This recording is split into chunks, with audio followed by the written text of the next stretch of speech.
Futuro, el podcast del futuro.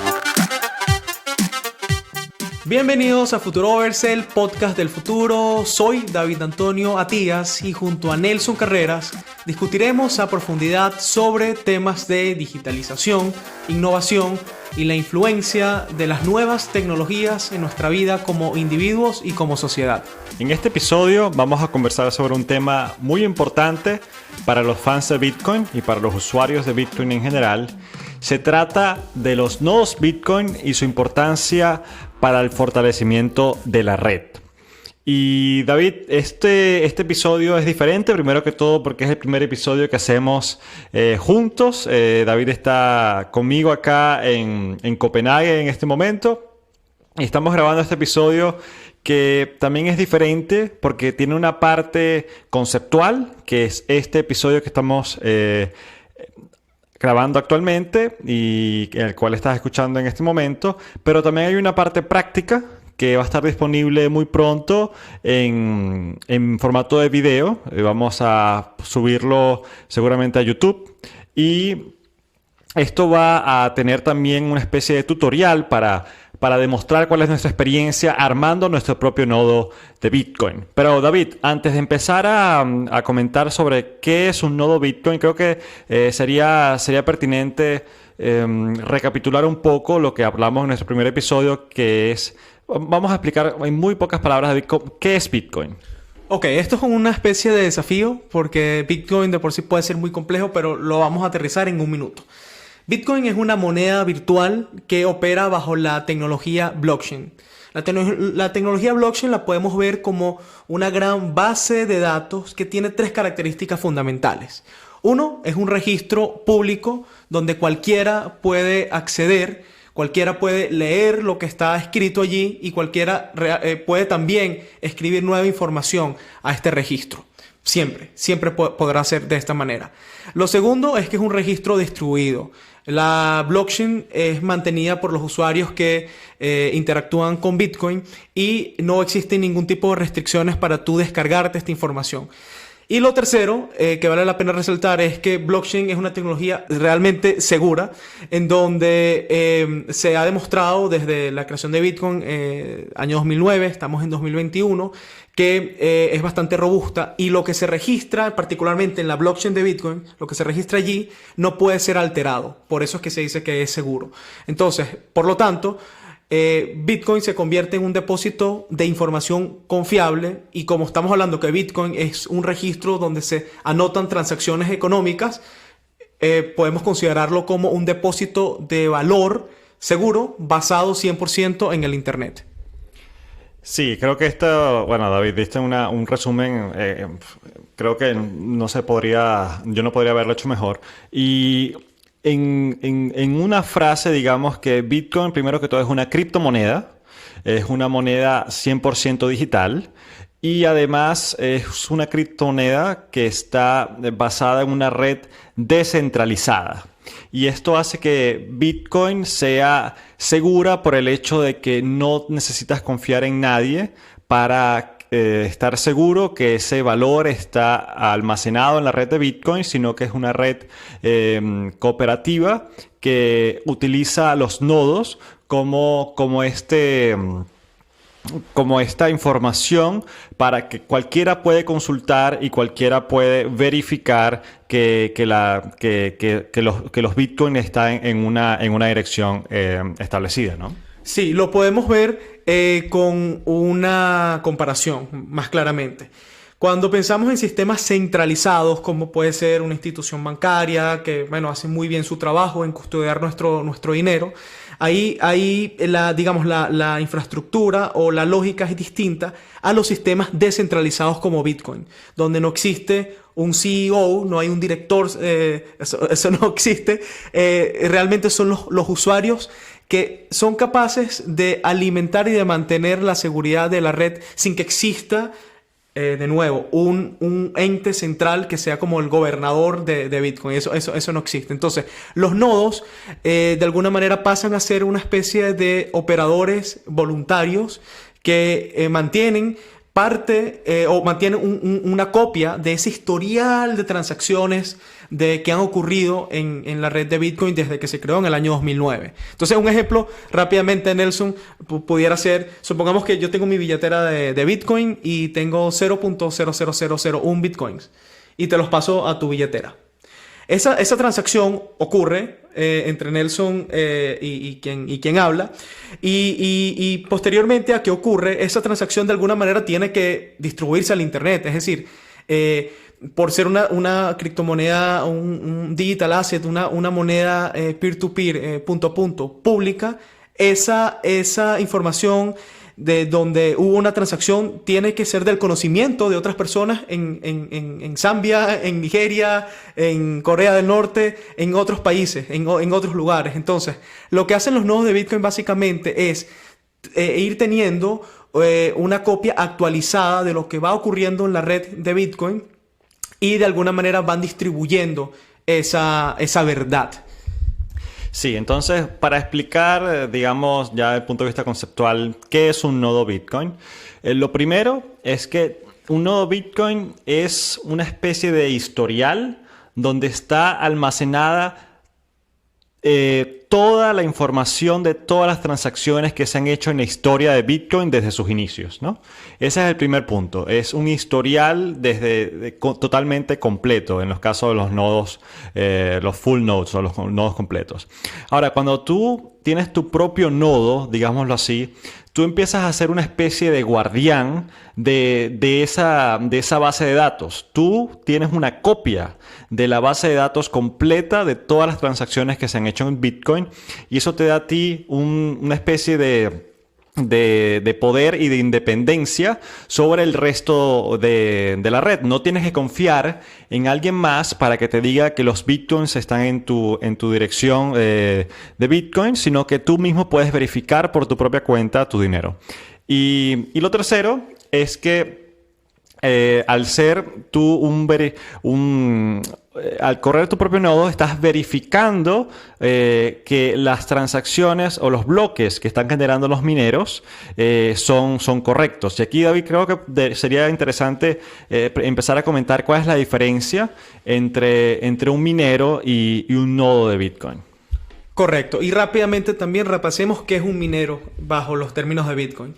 Según el protocolo de Bitcoin, existen dos grandes figuras, los mineros y los nodos.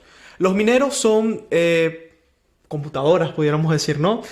Son computadoras que gracias a su capacidad de procesar información van generando nuevos bloques que a su vez contienen información de transacciones que ocurren en la red. Eso que pasó hace minutos entre mi billetera y la billetera de Nelson, supongamos que ocurre 10.000 veces en los últimos 10 minutos, ¿no? Entonces, lo que hacen los mineros de alguna manera es agrupar todas esas transacciones que ocurren en Bitcoin entre los usuarios y crean lo que se conoce como un bloque. ¿Por qué es bloque? O sea, porque básicamente blockchain o cadena de bloques utiliza la analogía de bloques de información que contienen transacciones. Entonces, un bloque contiene, supongamos, 3.000 transacciones. Y ese bloque va pegado a otro bloque que contiene 5.000, 4.000. El número de transacciones es dinámico. Entonces, se va creando un historial que no se puede modificar en el tiempo. Una vez es escrito en la blockchain y todos los nodos lo replican, no se puede borrar. Entonces, los mineros lo que hacen es decir, ok, todo lo que se intenta escribir en la blockchain, que posteriormente será replicado en todo el mundo, es 100% real, es legítimo, no hay unas transacciones falsificadas ni nada por el estilo. Entonces, eso es lo que hacen los mineros. Por ese trabajo existe, todo un esquema de incentivos que también es interesante comentarlo. Sí, es interesante porque los mineros de cierta forma son recompensados por el trabajo que hacen para generar los nuevos bloques en la blockchain de Bitcoin. Entonces, los mineros se benefician minando nuevos Bitcoins. Cada vez que un minero genera un nuevo bloque que es distribuido a la red y aceptado, el minero recibe un beneficio por haber generado ese bloque en nuevos bitcoins que se producen, digamos, que se minan, entre comillas.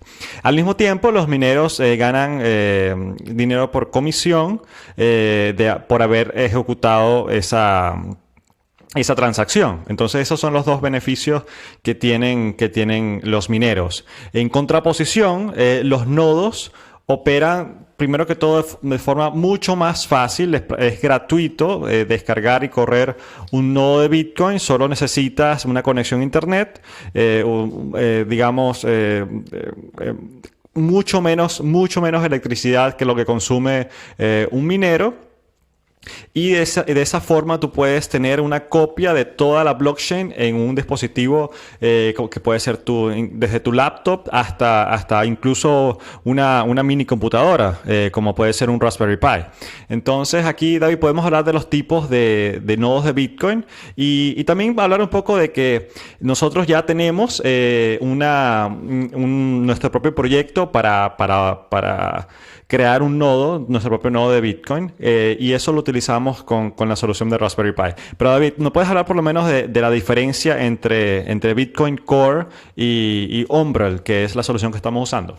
Correcto. Entonces, hace muchos años, hace algún tiempo, era de alguna manera más complicado o más difícil tú poder instalar un nodo. Como decía Nelson, básicamente desde cualquier computadora con un sistema operativo Windows o que corra bajo Mac o bajo Linux, pudieras bajarte Bitcoin Core, que en otras palabras es el programa de Bitcoin, ¿no? El programa central de Bitcoin, y de esa manera activar, de alguna manera, bajarte la blockchain de Bitcoin y convertirte en un nodo. Ahora, hubo un desarrollo hace, yo creo que poco tiempo, no estoy muy seguro, pero creo que es reciente, llamado Umbrel, que es un proyecto de código abierto. Esto es interesante, que lo que intentan es tratar de simplificar el proceso de creación de nuevos nodos, de alguna manera para incentivar que más usuarios participen de la red. Ahora, el proceso de instalación de Umbrel es muy sencillo. De hecho, en el video asociado a este episodio, vamos a compartir paso a paso cómo es toda esa experiencia. En este particular, nosotros instalamos el nodo de Bitcoin en una computadora independiente. O sea, no usamos nuestras computadoras de diario, nuestra laptop, sino que decidimos comprar una Raspberry Pi que... Tú lo defines muy bien, ¿qué es una Raspberry Pi? Bueno, una Raspberry Pi es, en pocas palabras, no me quiero poner técnico, pero es una mini computadora en la cual puedes correr distintos programas y aplicaciones de forma mucho más eficiente y de forma mucho más,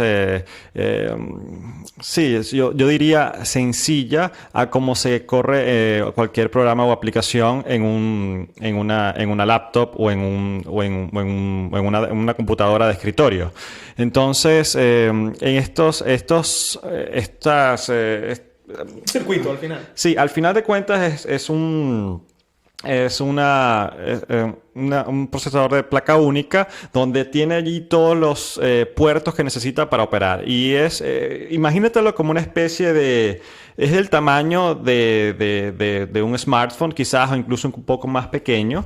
Y tiene allí puertos USB, tiene también conexiones para Ethernet, para conectarte a la red de Internet. Y tiene un microprocesador en el cual tú puedes correr diferentes aplicaciones sin tener que conectarte ni siquiera a un monitor, sino que puedes conectarte luego a través de una red local y acceder a él a través de su dirección IP. Entonces, es una forma mucho más práctica y eficiente desde el punto de vista energético de correr estas aplicaciones que no necesitan una computadora para hacerlo de forma continua. Y cuando corremos un nodo de Bitcoin, estamos operando prácticamente, si queremos tenerlo actualizado, 24/7. Y así, la electricidad que consumiría este dispositivo sería mucho menor a tener una laptop encendida a todo momento, ¿no? Sí, me atrevo a decir que la cantidad de electricidad que consume un Raspberry Pi es equivalente a un pequeño ventilador o muchísimo menos. Es muy, muy eficiente. Ahora, ¿por qué nos fuimos por esta opción? Bueno, básicamente Umbrel, este proyecto, consiste en un sistema operativo que te puedes descargar y lo puedes instalar en una memoria SD y a su vez esto correrlo bajo una Raspberry Pi. Todo esto lo describimos en el episodio que será subido a YouTube. Ahora, Nelson, importante, es ahondar un poco más en los tipos de nodos que existen en la red de Bitcoin. Tenemos estos dos grandes conceptos. Mineros, que ya lo describimos, y que no son nodos, son dos cosas completamente... Es como comparar manzanas con peras o... Sí, algo así. y por otro lado tenemos el concepto de nodos. Los dos son súper importantes para Bitcoin. Ahora, cuando hablamos de nodos, hay dos tipos. Los nodos completos y los nodos listening, o que solamente escuchan. No sé si quisieras, Nelson, profundizar un poquito sobre esto. Sí, un full node o un nodo completo es un nodo que primero tiene descargada toda la blockchain, toda la cadena de bloques y al mismo tiempo está transmitiendo al resto de la red que son un nodo y comparten su información, digamos, abiertamente al resto de la red. Mientras que un nodo que solo escucha puede ser un nodo que incluso está escondido del resto de la red, no hace broadcasting, no distribuye que tiene la información del Bitcoin y de cierta forma eso le da cierta, se puede decir, privacidad al propietario del nodo. Pero entonces no se puede saber a ciencia cierta cuántos nodos de Bitcoin existen alrededor del mundo. Hay varios proyectos que han intentado determinar o al menos estimar la cantidad de nodos que existen. Hay una plataforma que se llama bitnodes.io donde estima dónde están además ubicados estos nodos alrededor del mundo y se puede ver en un mapa interactivo, por ejemplo, la cantidad de nodos que existen y cómo están distribuidos alrededor del mundo, ¿no? Y cómo están además concentrados en algunas partes del mundo estos nodos. Es muy interesante esto. Interesantísimo porque, por ejemplo, cuando entramos en bitnodes.io, ¿correcto? Sí. .io, allí vemos el mapa en donde vemos la ubicación de los nodos de Bitcoin, de estos casi 10.000 nodos que se estima que existen. Ahora, hay un punto interesante que lo veíamos hace rato, Nelson, en la preparación del episodio, en donde nos dábamos cuenta que en el caso de China, por ejemplo, que es el país donde ocurre la mayor cantidad de actividad minera de Bitcoin, está en el número 8, me parece. Vamos a verificar. Creo que China está en el número 8 en el ranking mundial. Pero si nos vamos a lo que es la actividad minera, si no me equivoco, ¿número cuál? 9. Número 9, correcto. Pero en cuanto a actividad minera, China ocupa el lugar número 1. Ahora, ¿cuáles países, por ejemplo, encabezan la lista de mayor cantidad de Bitcoin nodes, Nelson? Sí, aquí solo viendo a lo que nos dice bitnodes.io, los Estados Unidos es el país donde hay mayor densidad de nodos. Alrededor del 20% de los nodos que transmiten están localizados en los Estados Unidos, seguido por Alemania, otros países como Francia, Holanda, Canadá, Reino Unido, e incluso aparece luego Rusia, China y Finlandia, ¿no? Entonces, hay varios de estos países, primero que bueno, la mayoría son países del hemisferio occidental, esos países occidentales donde hay más penetración de esta información sobre Bitcoin, hay menos censura y donde está ocurriendo la mayoría de estos desarrollos tecnológicos. Y también China, que es uno de los países más importantes también como todavía desde el punto de vista de minería. Y hay otros países, digamos, donde se favorece la minería porque la electricidad es, digamos, el bien que necesitas, va a determinar el costo de minería. Entonces, los países, obviamente, donde la electricidad es mucho más económica, hay mayor concentración de mineros. Ahora, cuando Cuando pensamos en los nodos full, estamos hablando que son aquellos nodos que tienen la capacidad de hablar con otros nodos. ¿Ok? Ahora, existen los nodos que solamente escuchan a la red, bajan la copia actualizada y un uso práctico sería, supongamos que tú tienes tu wallet, tienes tu billetera, entonces tú puedes de alguna manera vincular tu billetera Bitcoin a tu nodo. Entonces de esta manera tú estás garantizando que la verificación de las transacciones lo estás haciendo directamente con tu nodo.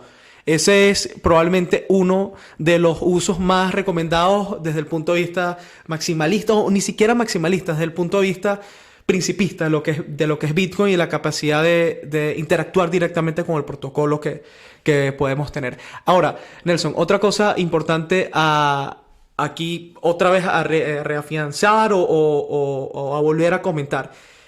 Los mineros pueden ser nodos, pero no necesariamente lo son. Son dos cosas completamente diferentes. Y esto lo digo porque personalmente he tenido esa duda mientras nos metemos en el mundo Bitcoin y son tantas cosas, ¿no? Esa duda yo he sentido que es algo recurrente en la comunidad, ver a los mineros como nodos, pero realmente son dos roles que es como hablar de peras y manzanas.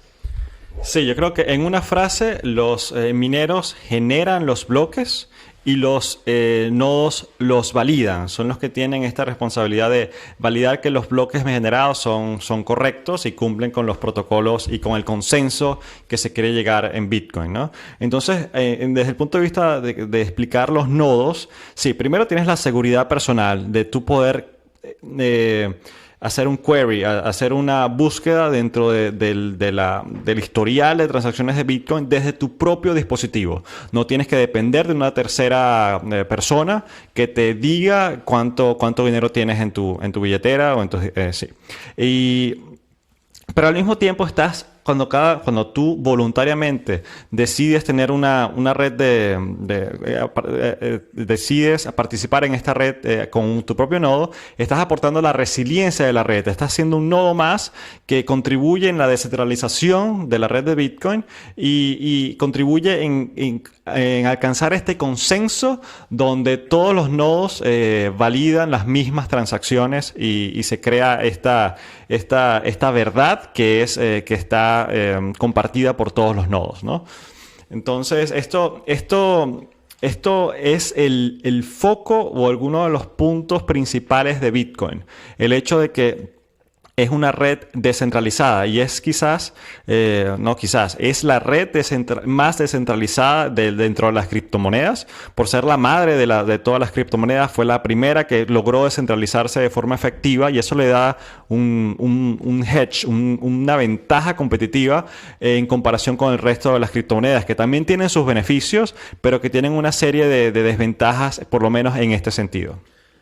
Sí, cuando pensamos en Bitcoin como proyecto que en el año 2009 fue publicado de forma anónima y que estuvo dentro de los círculos más, ni siquiera, no diré intelectuales, sino círculos de gente relacionada con temas de desarrollo y criptografía, se logró hacer una dispersión bastante efectiva de los primeros bitcoins que se generaron. ¿Okay? Recordemos que hay 21 millones de bitcoins que jamás podrán ser creados. Al día de hoy casi rozamos el 90% de bitcoins en circulación. Pero para el año 2012-2013 esto era muy de nicho, ¿no? De hecho, era muy difícil comprar bitcoins con dólares. Bueno, una cosa, se podrán crear hasta 21 millones de bitcoins. No es que nos van a estar creados, sino que el tope... El tope son 21 millones, exacto. Gracias por la aclaración. Eso es justo lo que intentaba decir, pero es bueno. Es que esto es súper... Es un agujero negro. Mira, aquí hay un problema de vino, porque aquí estuvimos...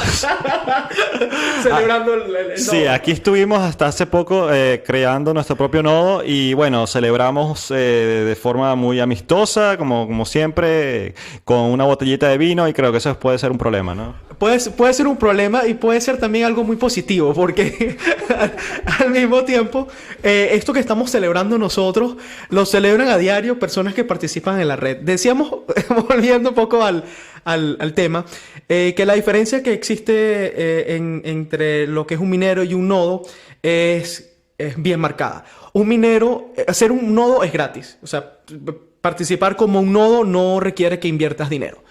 lo puedes hacer en tu computadora, como decíamos. Ahora, ser un minero ya es otro cuento, porque para ser un minero necesitas comprar estas maquinitas bien, bien curiosas que parecen unos UPS y que cuestan, quién sabe cuánto costarán ahora, ¿no? Estoy un poco desactualizado con el tema de la minería, pero tienes que hacer una inversión en estos equipos. Tienes que hacer una inversión también en el gasto eléctrico que generan estos equipos, que fácilmente cada aparato minador de Bitcoin consume lo que consume un aire acondicionado pequeño.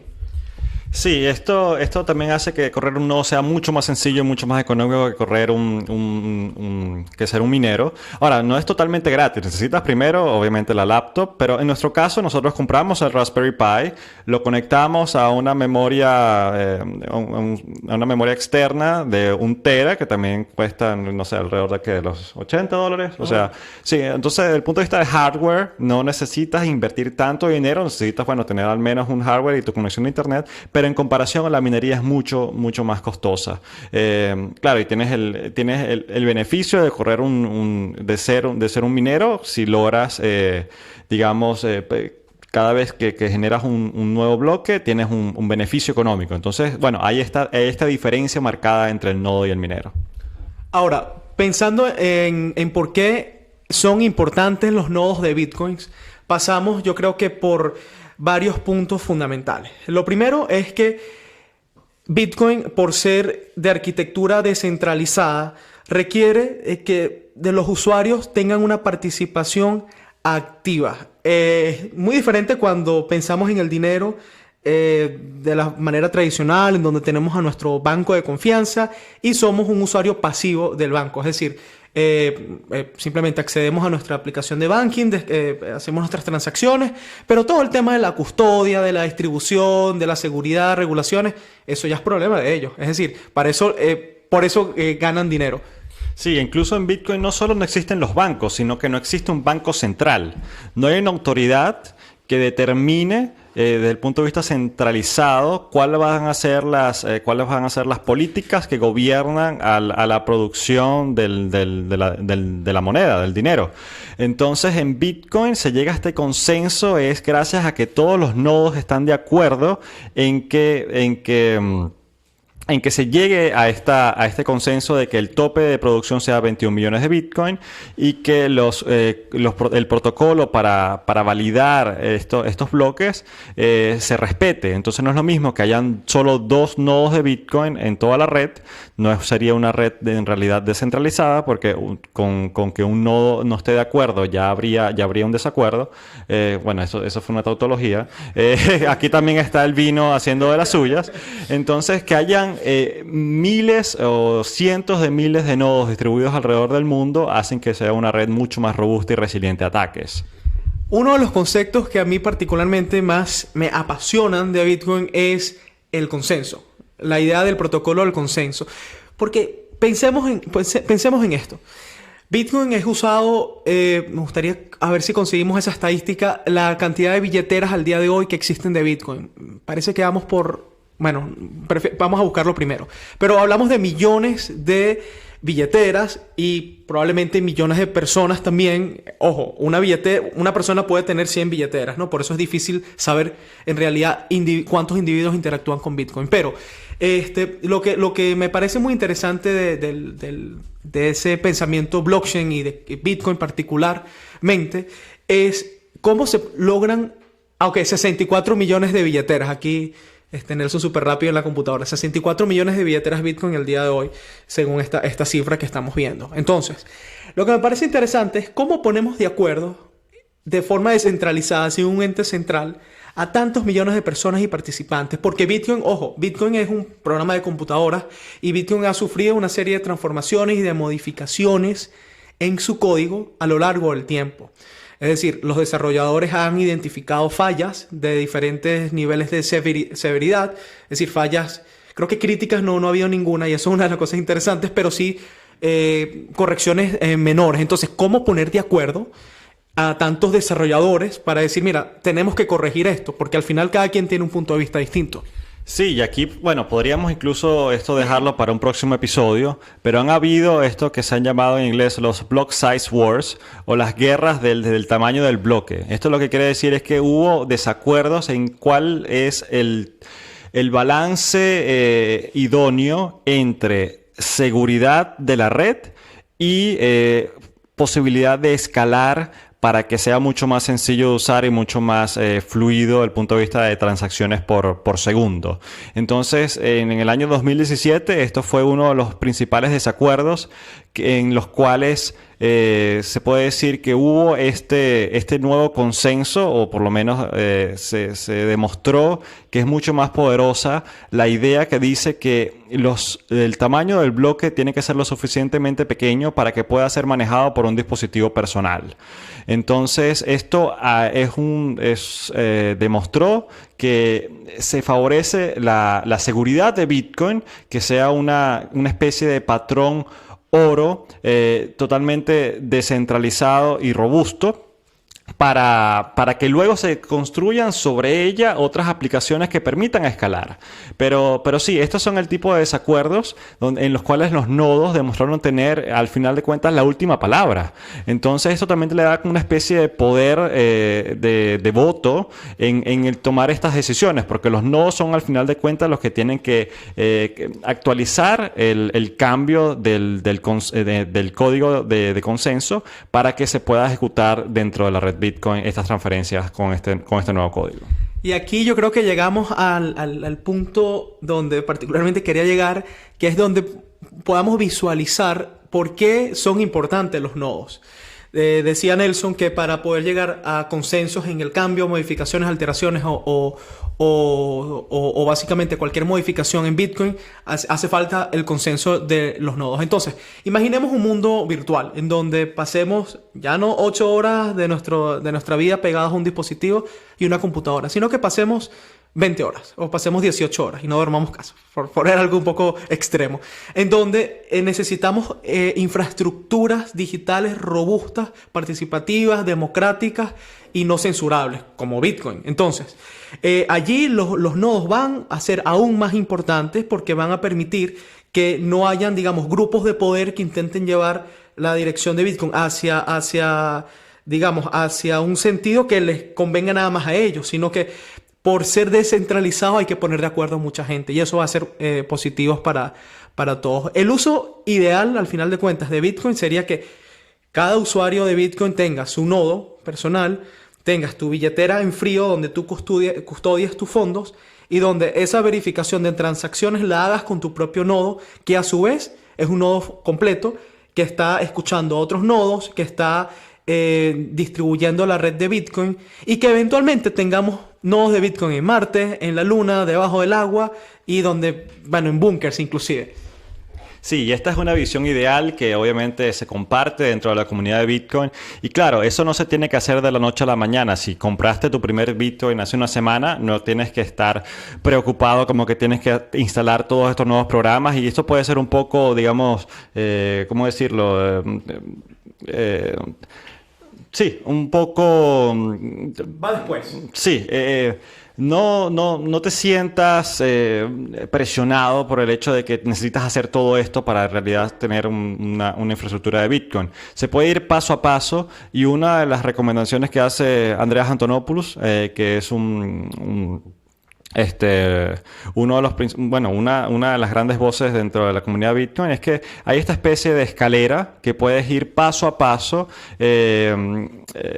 subiendo en tu propio desarrollo sobre dentro de tu viaje dentro del mundo Bitcoin, que al final de cuentas es una especie cada vez que te metes hay más y más información y siempre se puede aprender cosas nuevas en Bitcoin. Es una comunidad que siempre está evolucionando y que da para muchísimo, no solo desde el punto de vista técnico, sino desde el punto de vista económico e incluso desde el punto de vista filosófico y político.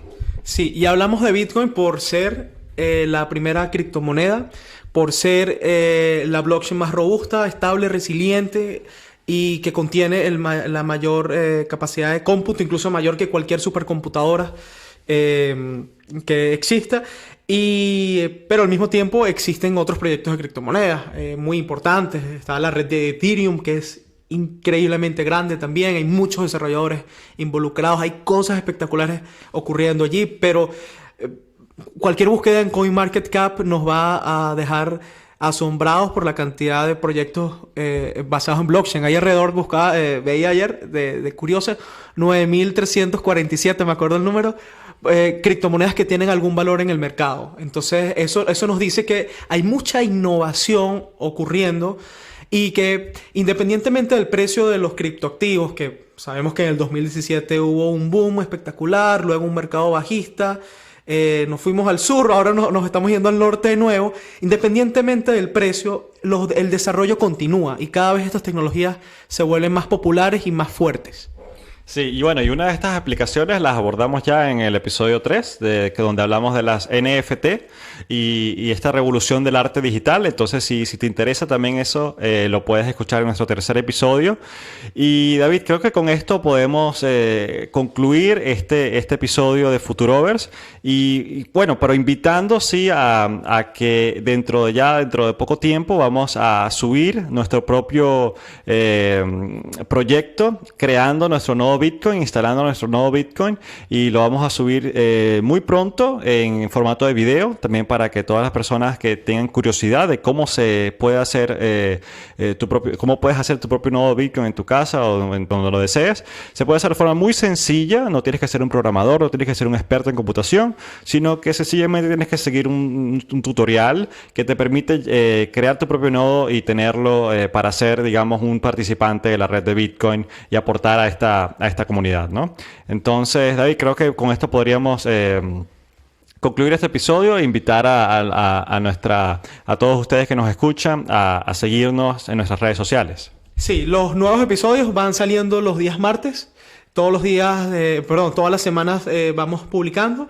Este va a ser, como dice Nelson, es un episodio un poquito distinto porque tiene un spin-off o tiene una versión en video. Sin embargo, queremos escucharte, queremos que nos digas y nos propongas temas que te resulten, te generen curiosidad y te gustaría escuchar a Nelson y a mí debatiendo.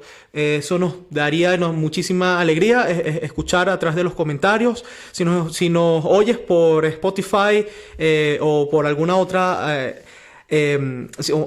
aplicación de podcasting en donde estamos, danos un me gusta si te gustó. Obviamente, si no, no nos los des. Y puedes también seguirnos, porque eso de alguna manera nos ayuda a seguir difundiendo este tipo de informaciones sobre la tecnología y la digitalización. Podemos concluir el episodio súper contentos de haber compartido esta información y nos vemos muy pronto en otro episodio de Futurovers, el podcast del futuro.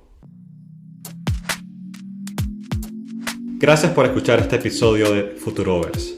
Puedes seguirnos en Twitter e Instagram a través de @Futurovers.